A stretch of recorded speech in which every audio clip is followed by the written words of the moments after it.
and has appeared in the heritage page of the Lucknow Tribune during the years 2013-14. His first book, Lucknow Buildings, Begums, and the British, published in 2015, continues to be widely popular for the detailing of the unknown aspects of Lucknow, generally not discussed or written about. Also, Dr. Sarkar recently launched his book, Lucknow Chronicles. Um, and today, Dr. Sarkar will be focusing on the forgotten heritage of Lucknow, the monuments that are less talked about, and the monuments that have lost the sheen, and some that have just completely forgotten from our memories. So, Doctor, we'd welcome you.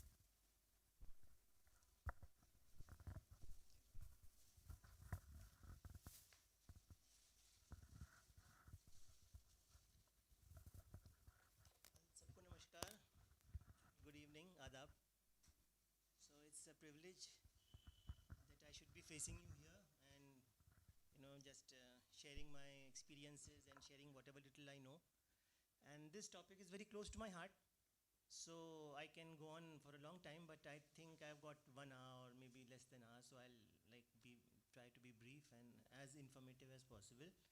I'll also try to keep it bilingual because this sort of informal gathering. So let us keep it very friendly, not a formal lecture or a presentation. I thought of PowerPoint presentation. Actually, I was not anticipating this kind of a layout, but anyhow, I'll manage somehow.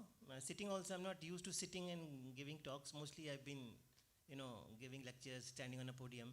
So this is also a unique experience for me. So as a learning process, and I hope you'll enjoy.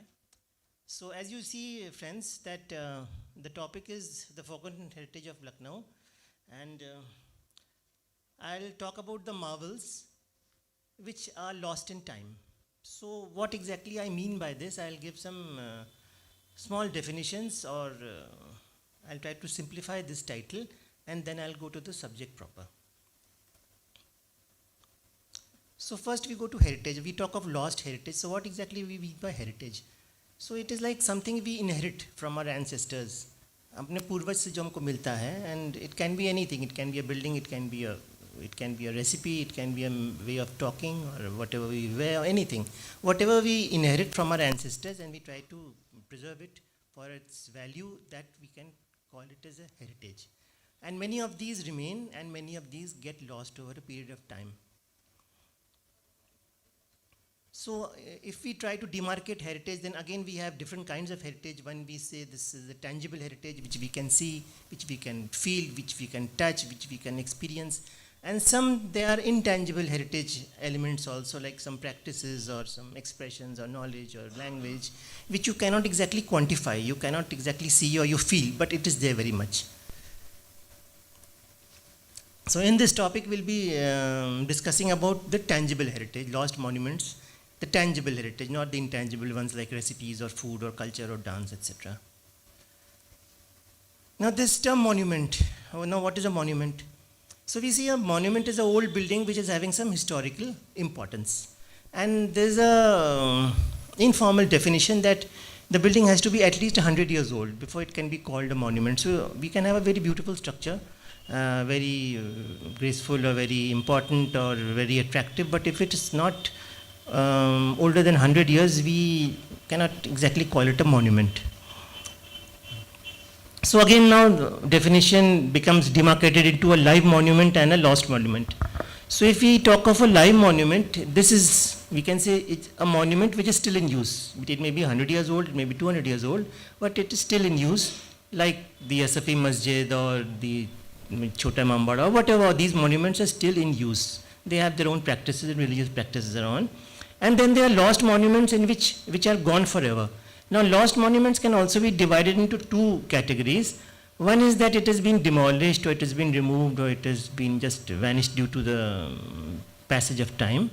And another thing is that the monument is there, but it has undergone so many modifications, structural modifications, or modification in use patterns, so it is no longer recognizable as the original structure. So although it is standing in front of you, it is no longer the original structure what we want to study or what we want to appreciate. So that is also a lost monument. So we see that lost monuments are of two types. So in this topic, we'll be discussing more about the lost monuments, which is basically the theme for today's talk. So as you see, I'm now gradually concentrating on the main title after giving you these brief explanations. So what is lost, what is monument, what is heritage. So when we talk of monuments in Lucknow, we'll not talk of monuments in other cities. So we have these signature monuments like Rumi Gate, Bada Imam Bada, Chota Imam Bada, Shahjahan, etc., etc. And some of these are part of the tourist itinerary, some are not. Some go into a little more detail and go into Dilkusha or maybe Constantia. But the more popular ones we are all aware of, and we'll not talk about those because everybody knows they have been described very well, their architectural features, their dimensions, then their structure and their building, and everything has been discussed. So it becomes kind of repetitive. So in my interest, in my whatever little work I do, I always concentrate on the lesser heritage, lesser known heritage of Lucknow, whether it's a monument or anything else. But it should be either something which is lost, or which is not generally talked about, or something which is forgotten, or something which you'll never see again. So I derive a lot of satisfaction when I discuss about these things, not the well-known things, not the well-known monuments, or the well-known practices, or the well-known food, or well-known apparel, or whatever.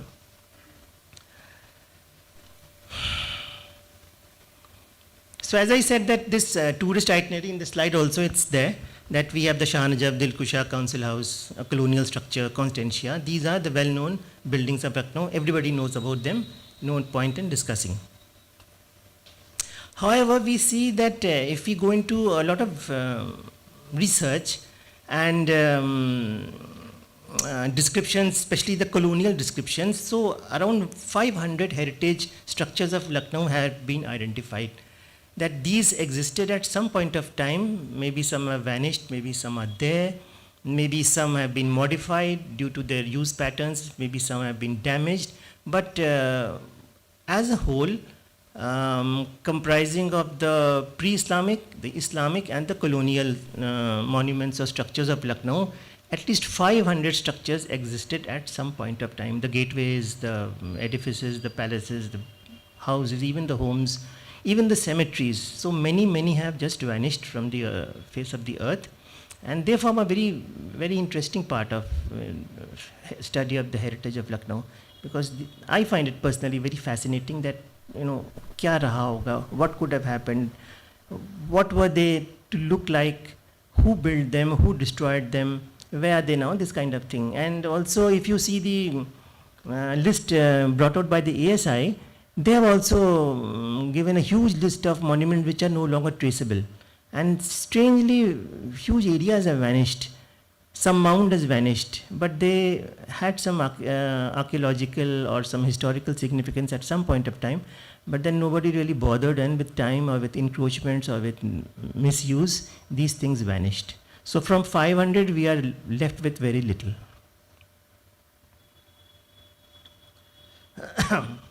So this I've already said, that these lost structures can be, places of worship, or maybe gardens, or graves, or cemeteries, or obelisks.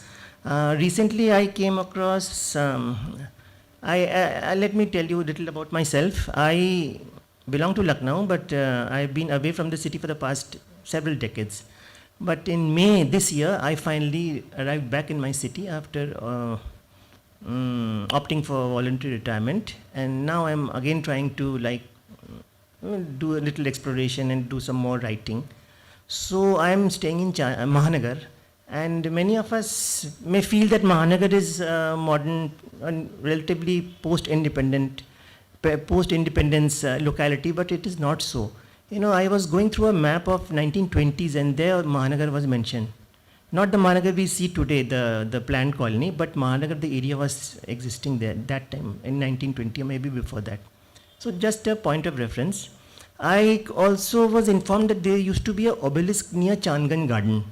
So I just walked on because it's like walkable distance from my house.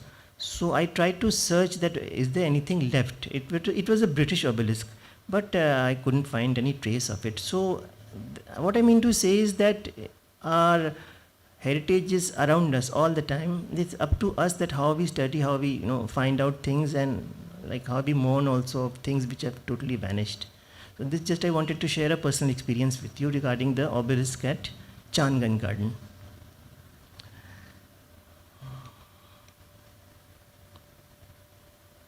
So I used the term marble in my title. So why marble? So these Nawabi structures, they are having certain features. And these features are like the absence of wood, the absence of stone. You know, these structures and these, see what we see around us, they are not resembling the Mughal era structures, because Mughal structures were mostly stone based. They are not resembling even the early Islamic period like the Lodhis or the Khiljis, where the granite used to be used, or in the latest stages in which sandstone would be used, marble would be used. Here that firstly the availability issue was there, and secondly the finance issue was also there. The Lucknow Nawabs were not that rich that they could procure marble from Rajasthan or maybe even from Chunar. So they depended on other structures like bricks and mortar, and they would do the ornamentation with stucco, they would do the ornamentation with ceramic. So it was really unique, because as the writings, when we go through all these writings of foreign travelers, Western travelers, and they would say that this city would look magnificent and very, very much shining from afar. But when you examine from close quarters, then they would observe that richness is not there. Appearance is there, okay, but the richness of material is not. And the reason I have told you, due to the lack of availability and the lack of finances also. So Lucknow was a very shining city, especially as they used to say in the evenings, during sunset it would shine like golden appearance. So why was that? Because of the use of materials like seashells. Those would give a shine, but that shine would not be a lasting shine like marble. So all these architectural features which we see in the Nawabi monuments, these are marvelous because they are not used anywhere. They are, you can see the innovations of the local artisans and the masons. And other material also, everybody knows that for the binding material, dal would be used, gur, jaggery would be used, gum would be used, and they would form very strong structures which we cannot even imagine at this point of time, that you make a building using gum or jaggery as a cementing material, but it was there. For example, the British, they tried to bombard Shah Najaf with huge cannons, and tremendous amount of bombardment was there, but they could not demolish Shah Najaf. So after all, what is that building composed of, that it could not be demolished by the British cannons? So something is there, some structural features is there, and a lot of PhD and research papers also, if you take the trouble of going through the literature, that people from the IITs and civil engineers and all, they come and study these structures. After all, what is inside? Why are they so lasting? Why are they so strong? Why are they so durable? Even though the materials which they are constituted, they are very odd type of materials, unusual sort of materials. So that is why I call these buildings as marvels, because in their own way they are marvels, being what they are and being what they are constituted of. So now we go to the core topic, which is the theme of today's lecture. And we first tackle Machi Bhavan, the most enigmatic structure, you can say, that everybody talks of Machi Bhavan, but what was it actually? So I wrote a book actually on many of these lost structures. It was released, I think, 1.5 years ago. It is called Ode to a City, Lucknow Ode to a City. So I discussed a lot of information about these lost structures, Machi Bhavan, Jalalabad Fort, etc. Some of you who want to go into great detail, here I'll not give details. If you want to go in great detail, and you might find it boring also. So that book is having a lot of information, because I tried to delve out whatever fact or fiction or writing or information I could gather, and then I presented them in a concise way in my book. So one of the chapters was on Machi Bhavan. So a lot of references are there, Machi Bhavan this, Machi Bhavan that, but nobody is clear that why the name Machi Bhavan, firstly. And then where was it, and who built it? All these are huge question marks. So even in my book, I have presented the question marks, and very little information is there, so I couldn't give you very conclusive evidence that what was there. Now, I Personally, I cannot say why Machi Bhavan was called Machi Bhavan. But the theories I have discussed that why Machi Bhavan was called Machi Bhavan, because nobody exactly knows. So firstly, the fish connection is there. So obviously the Lucknow person or the Lucknow white will say, oh, it is due to the fish connection. Fine, very good. Then also they would say that it has so many arches. So it is Bhavan, it had 52 arches, so that is why it was called Machi Bhavan, not Bhavan. It is not Bhavan, it is Bhavan. And these sort of theories keep on floating around. And then there are synonyms also, like it was called Kila Lakhna, it was called Panch Mahalla. So there was an evolution from Lucknow was not the Lucknow we know maybe 2000 years ago. It was overrun by the clans, the Pasis, the Ahirs, and they built their forts, and those forts were made of mud. So it is quite probable that a mud fort was the precursor of the Machi Bhavan which we know today.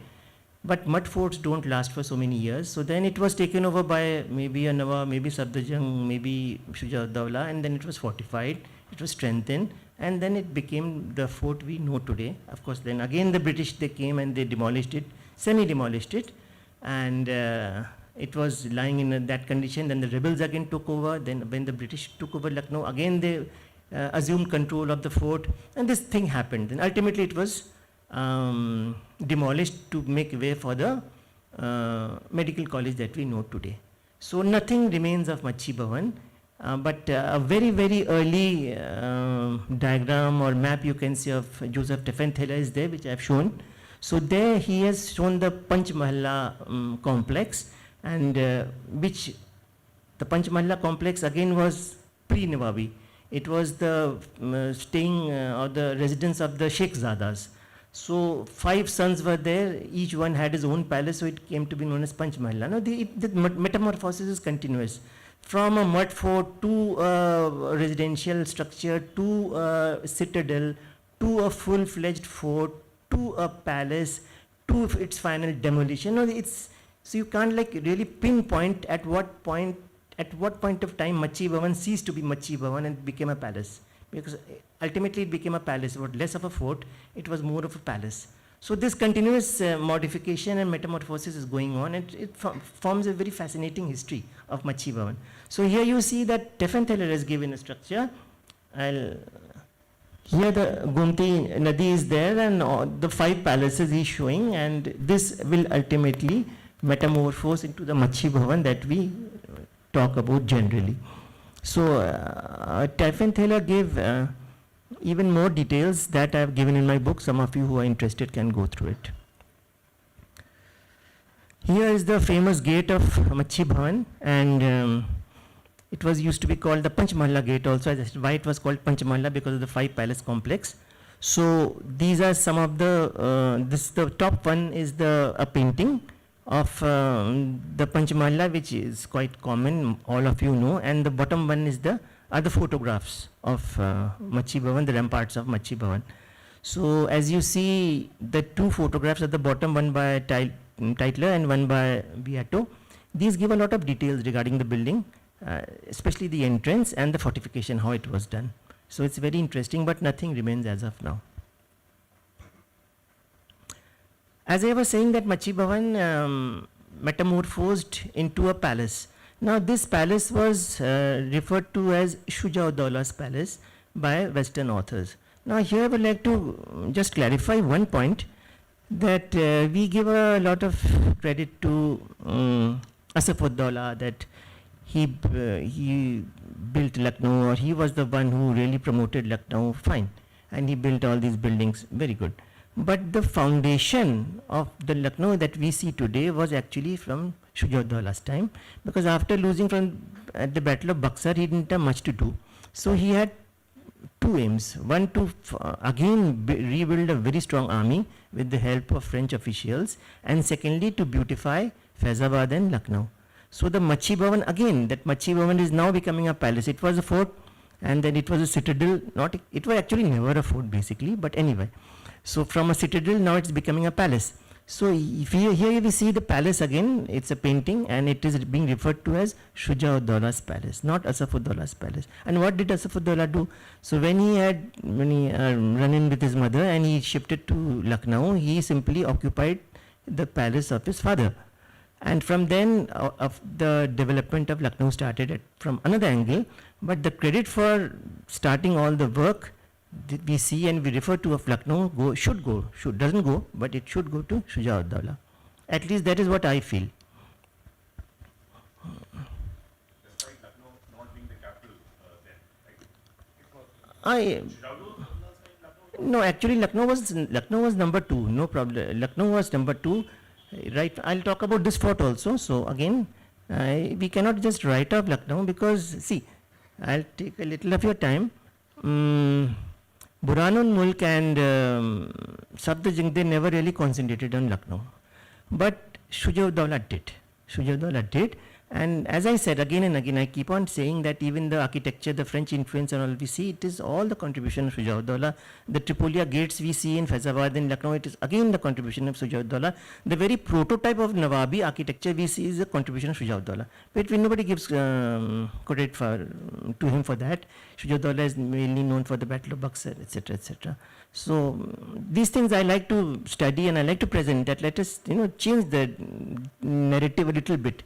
Go into a little more detail and try to correct the course of history rather than just blindly saying that Lucknow means Asafuddaulah. Maybe, yes, but who laid the prototype? It was Shujauddaulah.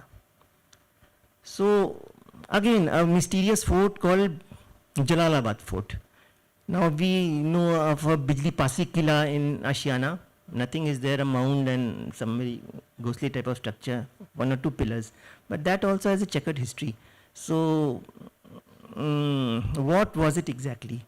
So, as I was saying in just my previous slides, that the Ahirs and the Pasis and all, they had built lots of forts, mud forts in and around Lucknow. And Bijli Pasi was once a chieftain and he has to his credit a number of forts.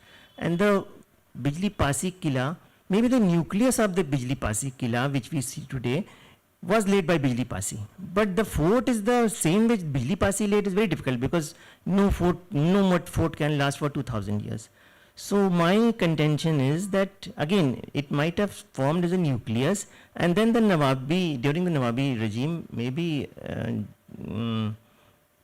Safdarjung or maybe Asafuddaulah, it was like fortified and strengthened and converted into a fort. And the name also became, again you see Jalalabad Fort. Now where from this Jalalabad name is coming? So here also I have tried to demystify that Shujauddaullah's name was actually Jalaluddin Haider. So there are 2 theories, that either Safdarjung fortified this structure of Bijli Pasi and gave it the name of Jalalabad Fort in the name of his son. Or the second theory, again talking of theories because nothing is known for definite. Or the second theory is that of course Shujauddaulah himself fortified an old mud fort and it was called Jalalabad Fort in due course of time. So the question is open. I cannot make a conclusive presentation that no, this is the truth. I don't know, but this is what I found out. So this fort is mentioned throughout in British literature as being on the outsides of Lucknow, and several engagements took place in Jalalabad Fort. The British occupied this fort also for some time, and there are some sketches and a photograph of this fort which I will just present to you. So we get a fair idea of what this fort was all about. So I will give it to you now. This is a sketch by Mecham. He was a British officer. Actually, Mecham was stuck inside the residency during the siege. So as the story goes, he has nothing to do because he was a drunkard. So what he would do is to pass the time, he would make these fantastic sketches and he would drink to while away his woes and his troubles and forget about the bombardment that was occurring against the residency. So he was inside the residency for the entire period of the siege, and he produced a series of stunning sketches. Later what happened was these sketches were compiled into a book, and Mr. Cooper, Lord Cooper, whose in honor the Husainabad clock tower was built. So George Cooper gave the notes So if you see Mechem's book, if you come across, you'll find a digital version, not of course a hard copy. So you'll see that the accompanying notes of each sketch is by George Cooper, and the sketches are by Mechem. And Mechem had a bad end also, but that is another story. Let us go back to Jalalabad Fort. So this fort we see a sketch by Mechem, a huge lake or a pond is existing in front of the fort, and this also has an interesting backstory. Okay, I'll tell you, although I have given it in my book, that when the British had control of this Jalalabad fort, so of course food was an issue. So they came to know that a lot of hunting can be done, lots of ducks and all can be caught in this jheel or in this pond or in this lake. So they would take a small boat, and at that point of time the jheel must be very big, because they would move around in the jheel by use of a boat, and a very shaky boat at that. And they would be fired upon by the Indian freedom fighters, and they would rush back to the fort without catching anything. So this story is not my story, the story was given by Mechem again in his book, that this is how the British passed their time when they were having control of this Jalalabad fort. I'm coming. So this is another artwork of Jalalabad fort, this time the artist Bryson Walker and Jones. So you see that the date 1860, that means the fort was existing in 1860, even after the events of the 1857 were over. This fort was there, maybe in dilapidated condition, maybe in damaged condition, but it was there. And it has these bastions, it has a clock tower, and that lake you see, it is very prominent, and lake must have been very large also, but now it's it has been taken over by I'll not go into all those. So here is a very rare photograph of Jalalabad fort by Fitzgerald. So again it is from 1858. The basic structure is the same. You see the bastions and the high walls, very what do you say, indistinct photograph, and you see a watchtower type of structure, and you even see a gentleman standing on top of the watchtower and looking around. So this is a photograph of the elusive Jalalabad fort. So now what do we say? We again come back. History is often subject to variations due to political reasons or whatever. So again now we come back to present times. Where is Jalalabad fort today, as the gentleman was asking? So again we call it now Bijli Pasi Kila. The old term has come back, Bijli Pasi Kila. You know and I know and logic knows that no mud fort can exist for 2000 years. So definitely this cannot be the Kila of Bijli Pasi. Maybe the nucleus was of Bijli Pasi, but whatever we see, this is a Nawabi structure, and only this mound and these pillars and a huge ground is there. The lake has also vanished. So since our topic is lost monuments, now we'll be talking all of lost monuments, which you will never see today. You saw what the fort looked like, at least a photograph is there, and you see what remains now. I hope my talk is not boring you. There's a recent photo, You can even go and take a photo. Ashiana colony, Ashiana colony, yes, everybody. Acha. Close to that enclosure where Lucknow festival happens now. Okay. Just almost adjacent to it. So, Connected by anybody. It's just lying like that. no, there's a boundary wall, there's a gate, no. Tala laga, There's a. Under state archaeology or ASI? That I can't be ASI, maybe state. Because there's a formidable boundary wall, and it's a very risky place also. A lot of snakes and all are there. Especially if you go in the evening or in the night, looks very scary. And there's a huge gate. Also. There's nothing to see, so what will you do and go? So this is forming the core of my interest and the core of our today's talk. The law structures, whatever, you never ever see again. You can just think and ponder and muse कि क्या रहा होगा. Bore तो नहीं हो रहे आप लोग? अगर आप बोर हो रहे हो प्लीज हाथ उठा देना. ओके ओके आप हाँ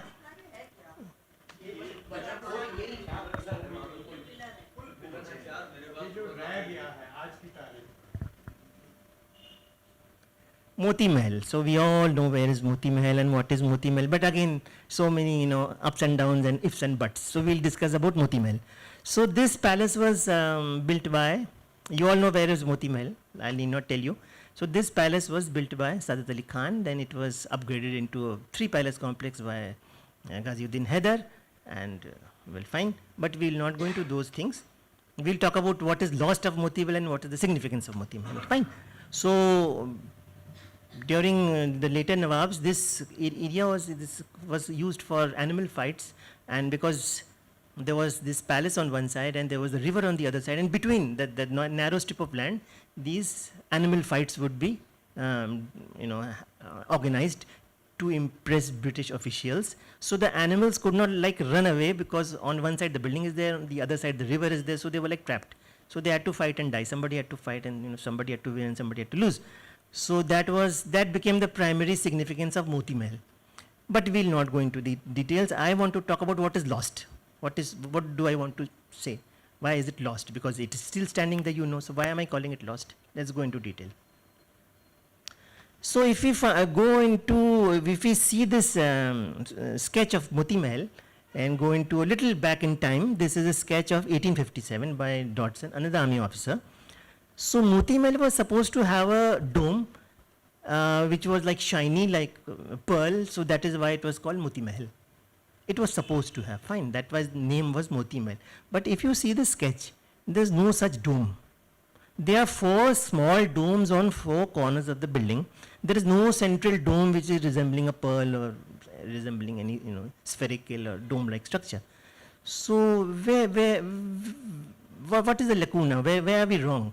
Is the name wrong, or is just a theory that it is Moti Mahal because of some pearlescent dome, or the name has nothing to do with the building as such?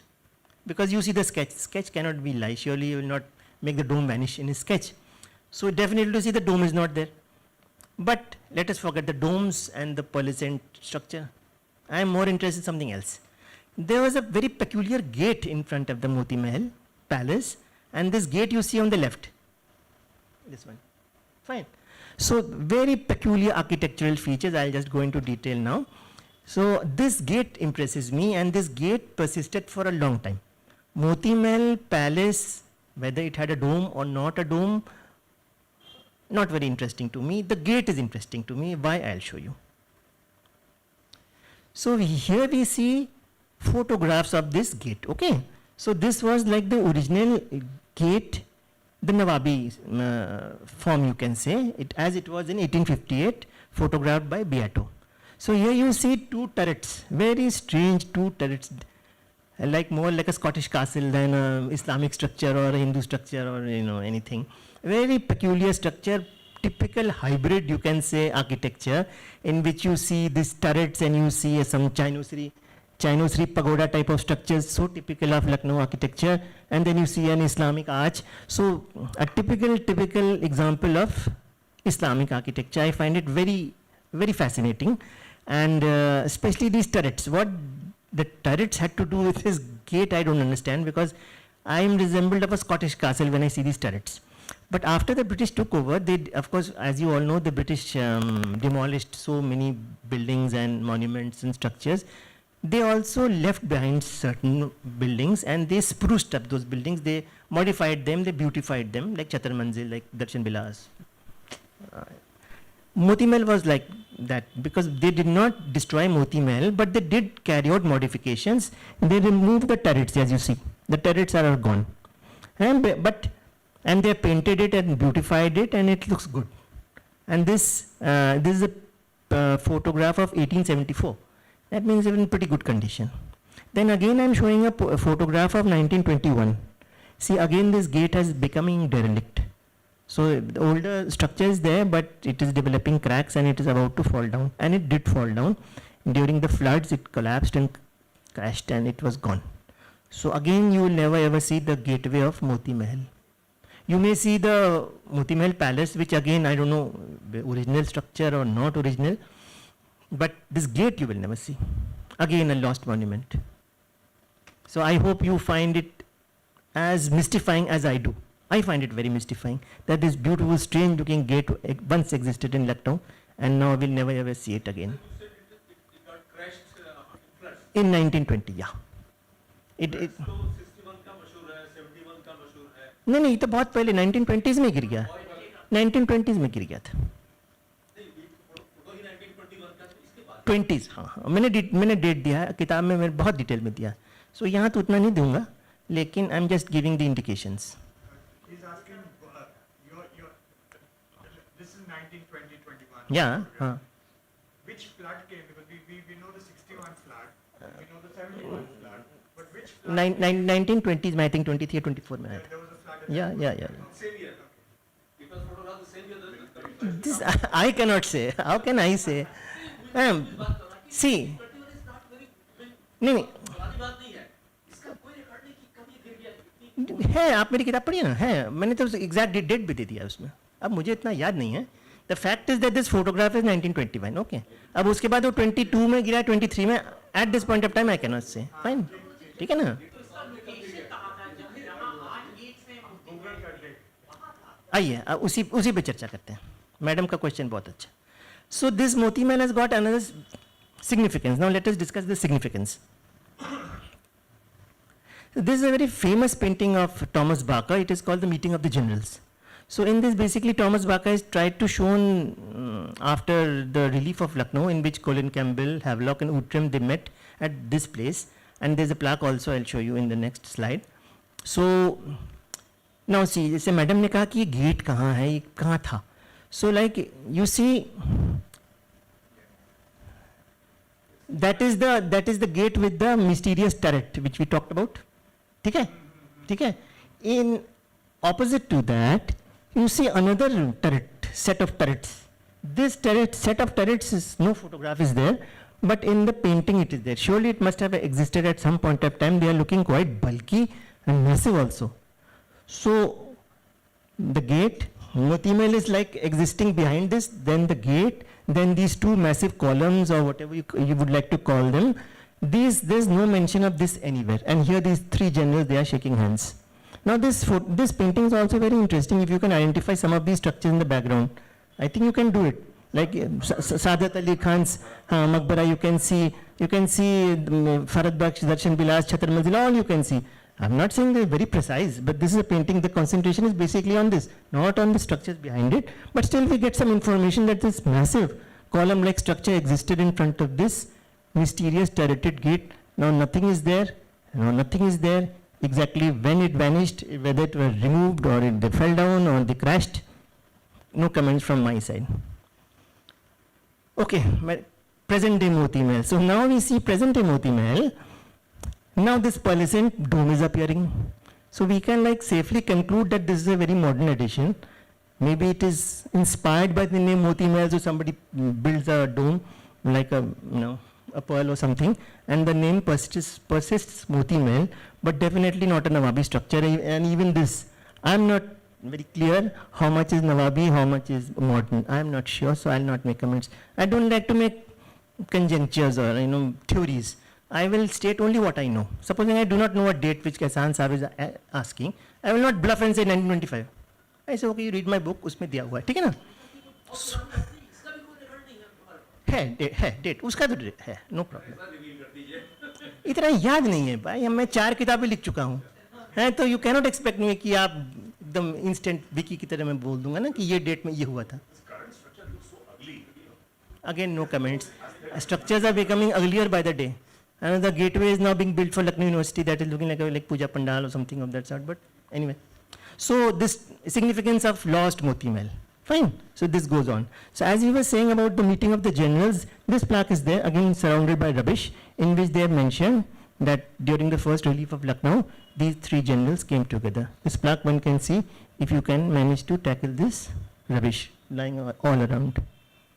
So this, friends, is the story of Moti Mahal, which we may not see again. This memorial plaque is where, if it is still there? हाँ, you can go. Where exactly? आप जाइए ना please. इस type के question हमसे मत पूछिए कि एग्जैक्टली कहाँ पे. आप जाइए वहाँ पे, आप पूछिए, आपको लोग बता देंगे. No issue. इन हाँ इट इज. क्योंकि I am not here as a tourist guide. समझे ना? हाँ, I am discussing about the heritage part. Okay, fine. Don't mind. ठीक है ना? So we come to another lost structure called Musa Bagh and Musa Bagh Koti. So I think very few people might have gone to this place, and मैं भी गया हूँ. And it's a pity that this is so neglected and so relatively unknown. And the biggest tragedy is that it is living history. Those boundary walls, they are still so massive, and they still bear the holes of cannonballs.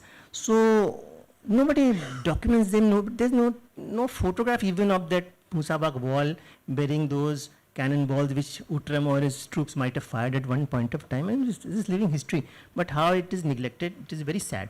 So anyway, Moti mein Musabak is also a lost structure, but let us go into a little detail. So this was the garden, as they say, it was made by Asafuddaulah, and the koti or the palace or mansion or whatever you say, that was apparently built or even designed personally by Saadat Ali Khan. Now, why do I say that? Because some autobiographical details also I have come up of Saadat Ali Khan, and he clearly mentions that it was myself, I only designed it. There are also some write-ups you will find that Claude Martin did it, but again if you see the chronology, by the time this building was ready, complete, Claude Martin was already dead. And Saadat Ali is claiming himself in his writing that I designed it. And it was a very peculiar structure. Okay, we will not go into details, but this occupied a very vantage position at one point of time, and VIPs and important visitors, Saadat Ali Khan would take them to, just for a round or just for a trip or just for a pleasure thing, and he would show around that this I have made. So this is the story of Musabak. Musabak is important. Why? Because as we know that the first war of independence, there is a date. But Musabak, the revolt at Musabak occurred much before that. So sometimes we like to challenge that no, the official date should be corrected. And it did not start in Meerut, it started right here in Lucknow at Musabak, when the irregular infantry, they refused to bite the cartridge, and then it spread to Madigaon.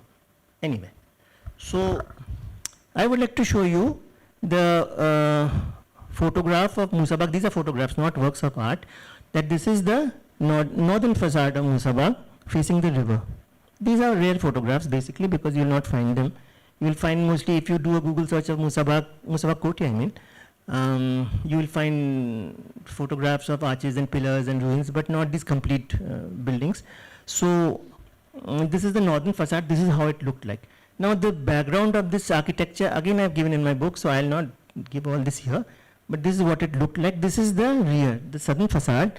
This photographer is different, this photographer is different. Both are post 1857 photographs. Okay. So what I am trying to emphasize is that even after 1857, the building was not in such a bad condition as we see now. Then what happened suddenly that now we see just pillars and arches, and what happened? So this question remains open, but I would like you to just enjoy seeing the photographs of the Koti, how it was from the northern side, the river side, and how it was from the rear side. Fine. It was not destroyed by bombardment. No, this is 58.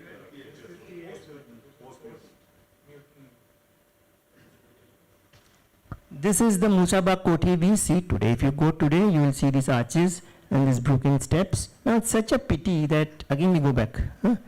You see this flight of stairs reaching to the portico, and then this beautiful structure. Now what we see?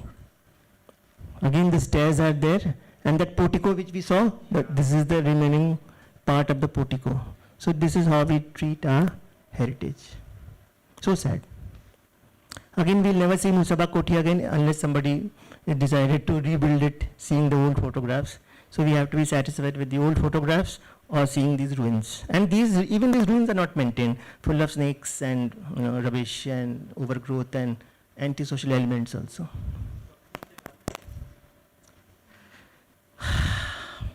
Now we come to another very mysterious structure which is referred to in literature as the mermaid gates or the Jalpari gates. So as we all know that Kaisarbagh complex was built by Awaz Ali Shah, and it had a number of gates. How many gates it had, still not sure. Some people say it had 20 gates, some had 15, n number. So again, we will not conjecture kya tha, nahi tha. I cannot make a statement, itne the. Fine. I don't know, I'll not bluff you. But we know that it had several gates and most of them were demolished due to one reason or the other. Fine. So Mermaid Gate was like one such gate, and this had a peculiar, Wajdali Shah's thing, what do you call, fascination for mermaids was there. You will see the coins minted during Wajdali Shah's reign, they sported mermaids, not the usual fishes. Here also, in Wajdali Shah's many buildings, they would sport mermaids on spandrels instead of fishes. So peculiarly the mermaids on the Mermaid Gate, they were green in color, bright green in color. Now how do I know? I don't know. It has been written by several travelers and authors that they were green mermaids adorning the spandrels of the Mermaid Gate. Now we see another very curious feature.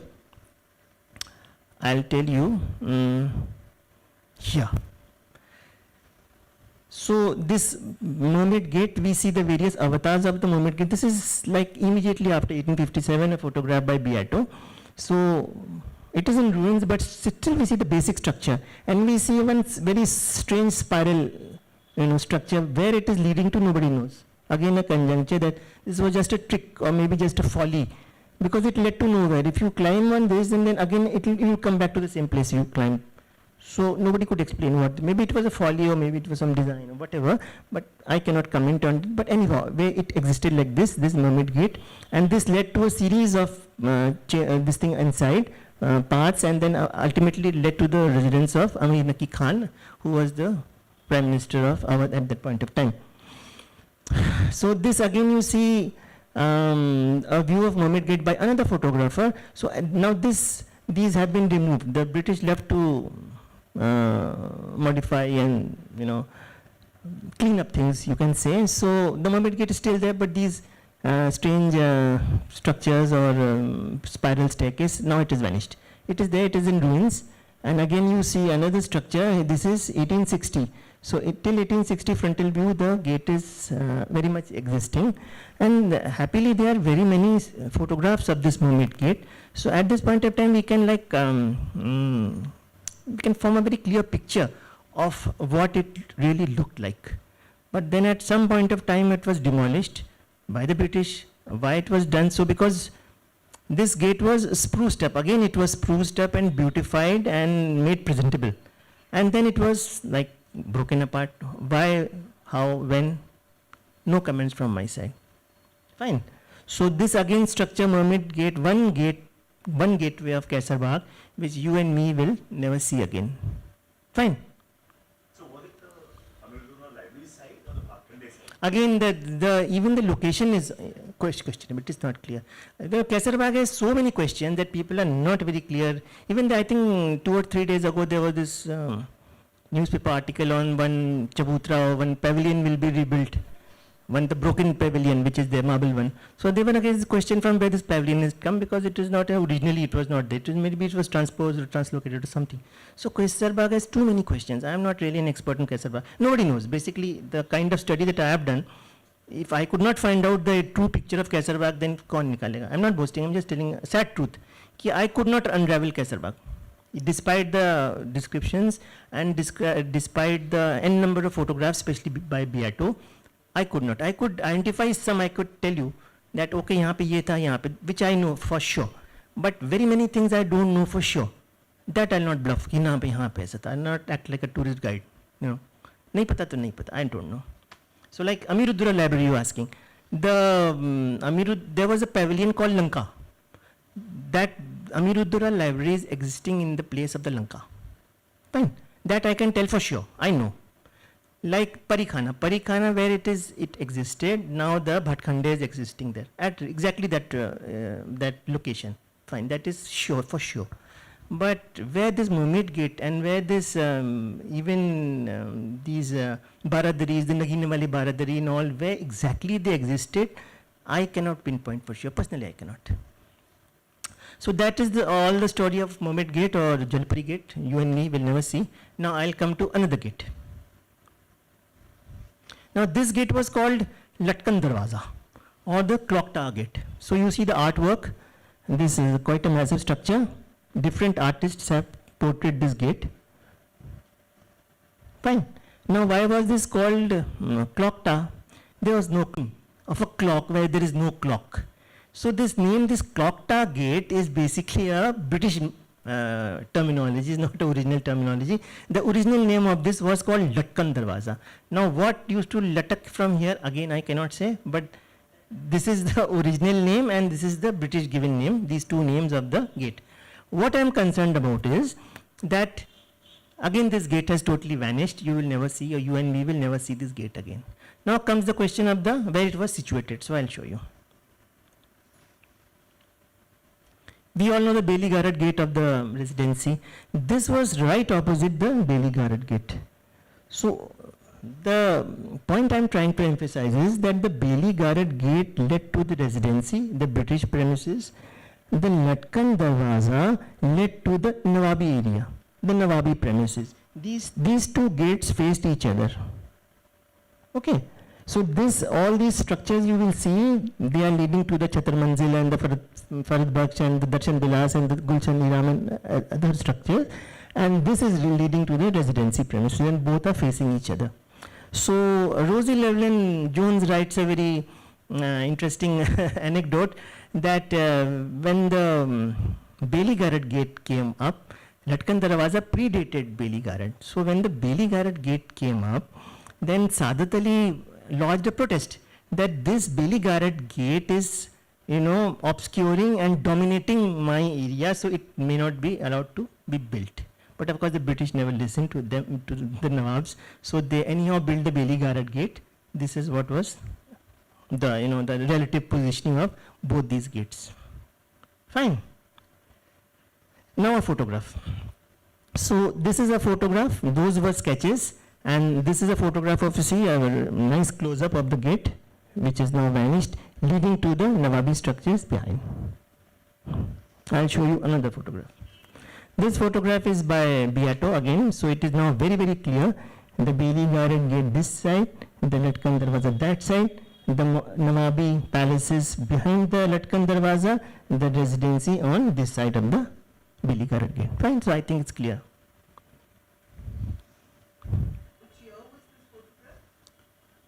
Beato, all 1858. 1858, yeah. Now I'll come to a mystical gate, an unidentified gate, a mysterious gate which I couldn't identify. The photograph and the sketches and the paintings of this gate keep appearing in literature, especially literature maybe of the 1890s and that period, in very strange places, maybe a box of toffee or a box of chocolate or some book or something. So this gate kept on, the art and even the photograph of this gate kept on appearing. I couldn't identify where this gate ever existed in Lucknow. So some of you can say, how can you say it's a Lucknow gate? Fair enough. So these are works of art. This is a photograph. Fine, if you examine a high resolution photograph of this image, you will find the fish symbol on the spandrels.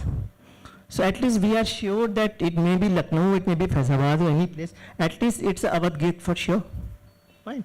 But I couldn't ever identify where this gate was situated and what happened to it. So there's another very famous painting also, I'll show it to you right now, in that the painter has showed this gate to be on fire. And a lot of fighting is going on. I'll show you, you'll find it very interesting. And this painting appeared in some place, I think in 1890s or so in France. So even at that point of time, people were like reminiscing about what happened in 1857 in Lucknow, India. A painting in France. I'll show you. See, the same gate, you will see now they are showing it on fire and a huge conflict going on near its arches and all. So it's a beautiful painting, and it's a French painting, not a British painting. The French never faced any kind of trouble like this, but apparently this is in their ethos. So this is appearing in a French publication in 1890s. And if you can, anybody can help me in identifying where this gate ever stood, at least I'll be personally very grateful. Okay. But anyhow, we'll never be able to see. Wherever it might have existed, we will never be able to see because it doesn't exist anymore. So we'll go a little more. I think it's getting late also. So just I'll show you pictures of what was then, what vanished. So this is the famous, these are series of artworks of that period in which they have shown the structures, the monuments and the buildings of Lucknow. And I'll show you those which have vanished, you will never see again. And I'll pinpoint some issues, interesting facets and trivia. So this, we all know there used to be a stone bridge. It was called Asafuddollah Stone Bridge. Although Asafuddollah did not build it, but it was called Asafuddollah Stone Bridge. So this was the first stone bridge. Again, it was not made of stone also. Again, a misnomer. But it was there. It's not there now. You and me will never see it. Fine. As we started the lecture with a talk on Machi Bhavan and Shujauddaullah's palace and all. So this is a very detailed painting of Shujauddaullah's palace, as you see. Again, that Machi Bhavan gateway, the Panchmalla gateway you see here, and then the entire range of, this is the Gumti river, it is running parallel to the river. Shujauddaullah's palace, it is referred to. We'll never see it again because, it was demolished at one point of time to make way for medical college. Another painting. This time we see the water pavilions of Saadat Ali Khan. Now what Saadat Ali Khan was, as people say, he was a very easygoing character. He loved fishing. So he had this pavilion made in the middle of the river, and you see very detailed painting in which they are showing the jetty also. Jetty with chain. So the boat would come, boat would be tied, then the stairs are going up, and then he would sit and fish and whatever, maybe enjoy the breeze. But okay, fine, that is one thing. The top is resembling the usual Chhatar Manzil, which we see in Roshanuddaullah's Koti, we see in Chhatar Manzil itself, Chota Chhatar Manzil also. The neighboring buildings are also very significant because these range of buildings just don't exist now behind, on that side of the river. So in addition to the pavilions which vanished, even these range of buildings vanished. These buildings are not the Panchmalla complex or the Machi Bhavan. These are part of the Chhatar Manzil complex, but all gone. But few photographs are there. I have shown in some of. So it's not like a figment of imagination of some painter. These pavilions did exist. Now you and me will never see them again.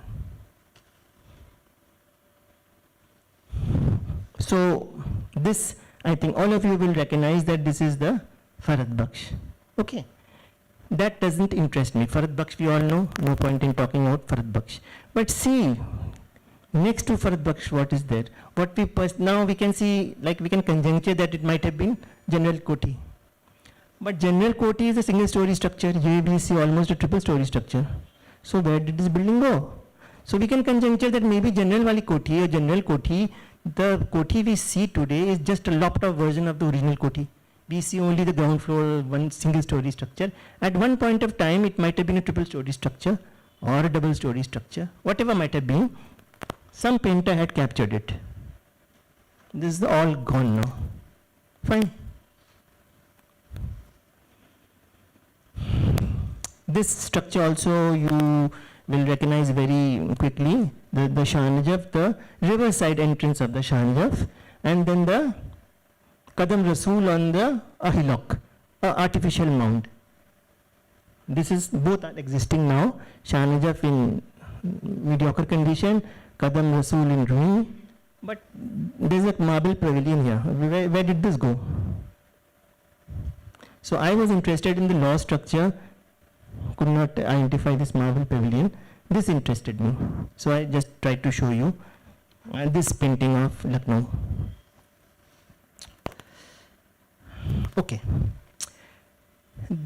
This building, if you can identify, I don't know, I'll give you a hint. These fish-shaped boats, very famous, no point in discussing. This is part of the Chhatar Manzil. Now let me just move a bit. This is one wing of the Chhatar Manzil you don't see much of now. then the Chhatar Manzil proper with the dome, and then the another wing, and then the Farad Baksh on the far end. Fine. I think that if you can have a, like, you can place it mentally. But see here, at the rear, you can again see the Moti Mahal. That gate you can see. If you can just, no, I don't think you'll be able to see, but that fantastic turreted gateway of Moti Mahal can be seen here. So whoever the artist was, if he can identify and take the trouble to draw this gateway, which is quite far up from the Chhatar Manzil, so definitely whatever he has drawn here or he has painted here must be authentic, not telling lies or not just playing the fool. That's what I'm emphasizing. He's represented that turreted gate with so much detail, tiny structure he can see. So definitely the enormous structure which he has painted, it must have existed, no? All gone, lost, forgotten. Now another very, very interesting thing, this thing very few people might be knowing, so I'd like to emphasize here. We know about the Sanatkada, there was a column, or there was a victory minar, or even the purpose of Sanatkada is not very clear what it was exactly, but we can see it is there, fine. But there was another minar. Now this minar you can see here, and this minar was in the what area should I like? In the Sheesh Mahal complex, if you can place it mentally, this minar existed there.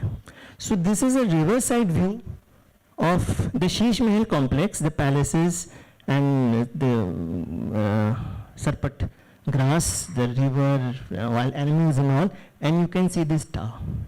Again, this tower is not a figment of imagination. Definitely, since it existed in the area of Sheesh Mahal, which was a creation of Asafudullah, so we can conclude that this pillar was also a creation of that regime or that period also.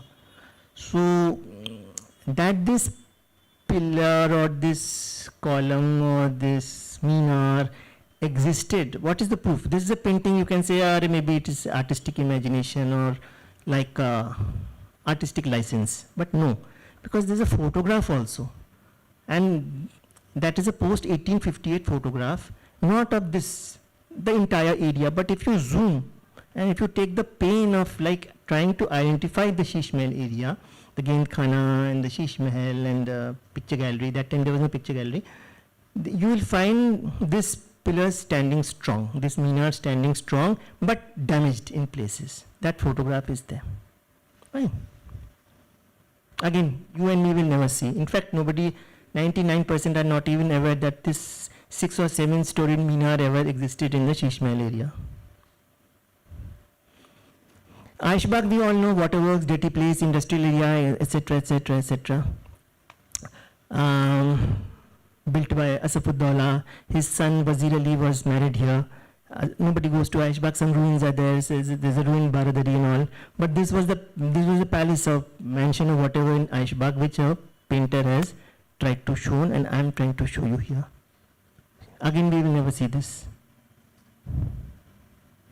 And now I think we come to the last slide of my presentation, and I'll come back to where we started.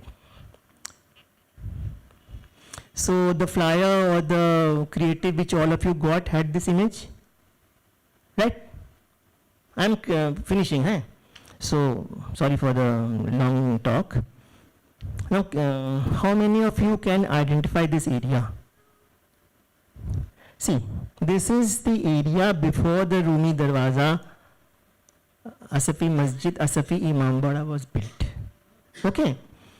This is the Tilewali Masjid. This is a broken pathway leading. Now the Rumi Darwaza would be built somewhere here.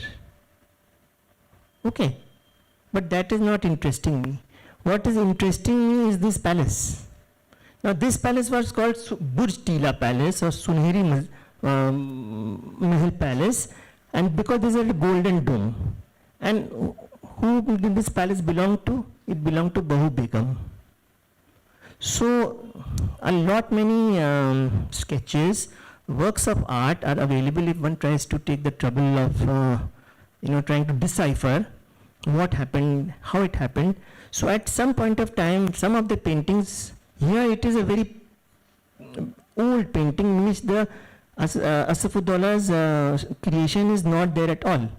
In some paintings, you will find that the Rumi Darwaza is standing strong, and of course the usual Asafi Masjid and the things. Tile wali Masjid in every work of art you will see, because it is occupying a very vantage point. But here you will see Rumi Darwaza fine, and then you will see this Suneri Burj Palace of Bahu Begum. Again, with the passage of time, at one point of time you will see the Rumi Darwaza standing strong, the Tile wali Masjid standing strong, everything standing strong, this is vanished. So even a British army officer, Robert Smith, he had produced a number of stunning sketches on old Lucknow. So in one of his sketches, he has clearly shown the entire structures standing here in great detail, and this Bahu Begum's palace is also there in his, and that was, I think, 19. I'm forgetting the date, but if we place that date, it's very interesting, because we can be sure that at that point of time, the palace was standing strong. It might have been 1910 or something, Captain Robert Smith. So yes, no, it is not a place where Badai Mahmada is standing. The Rumi Darwaza will appear here, and behind the Rumi Darwaza the structures will be created. Okay, this is before the Rumi Darwaza. Fine. First this will come on the right hand side, then the Rumi Darwaza. You enter through the Rumi Darwaza, then you will get the Tile wali Masjid on the left and the Asafuddaullah's monuments on the right. Fine. This was right in front of the Rumi Darwaza, and there is a story also behind this, that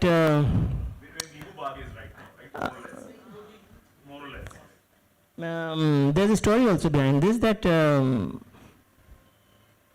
Begum, as you know, she was not in good terms with Asafuddaulah later in life, so she always preferred to live in her own palace rather than staying inside Machi Bhavan complex or the Asafi complex or all these, the range of palaces inside this. She would always prefer to stay in her own palace, which predated Asafuddaullah's creations in Lucknow. So with this image I am concluding my talk, which was, because this was in the flyer, and this is very interesting, and it's not an isolated, as I'm saying, it's not an isolated image. Very many, if you take the trouble of doing some research, in very many photographs and images, you will find this palace appearing. Very interesting. We'll never see again, you and me. So these are some of my books I have written. Some gentlemen asked some specific questions. Exactly, I cannot be a Wikipedia that I will answer. So much of detail and so much of information I put. If some of you are interested, maybe you can go.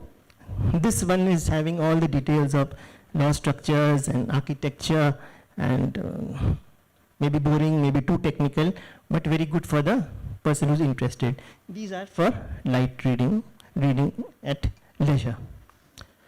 So, ladies and gentlemen, that's all. I think I took, I don't know, maybe 1.5 hours, whatever. So, thank you again. At one point of time, there were about 500 monuments existing together. I mean, existing simultaneously. And then you define monument as a building which is more than 100 years old.